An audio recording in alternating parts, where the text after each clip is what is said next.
পৃথিবীর সবচেয়ে বড় ও আধুনিক সিনেমা হলটি যুক্তরাষ্ট্রের নাভাদার লাস ভেগাসে অবস্থিত। গোলাকৃতির এই সিনেমা হলটিকে বলা হয় দ্য স্পিয়ার। এটি মূলত বিশাল এলইডি স্ক্রিন, 360 ডিগ্রি অডিও এবং ইমার্সিভ পরিবেশের জন্য বিখ্যাত। এর উচ্চতা 366 ফুট এবং প্রস্থ 512 ফুট। এটি দেখতে গোলাকার। এর স্ক্রিনের সাইজ 16,000x16,000 রেজুলেশনের। প্রায় 21 লক্ষ এলইডি লাইট দিয়ে ডিসপ্লেটা তৈরি। বাইরে রয়েছে ডাইনামিক ডিসপ্লে, যেখানে বিজ্ঞাপন দেখানো হয়। হলটিতে 1,60,000 স্পিকার ব্যবহার করা হয়েছে।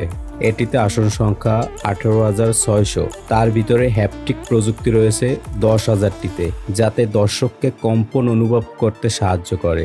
এআই প্রযুক্তির মাধ্যমে হলটিকে নিয়ন্ত্রণ করা হয়। এর নির্মাণ ব্যয় প্রায় 27,000 কোটি টাকা। আপনিও কি এখানে যেতে চান? মতামত কমেন্ট বক্সে জানান।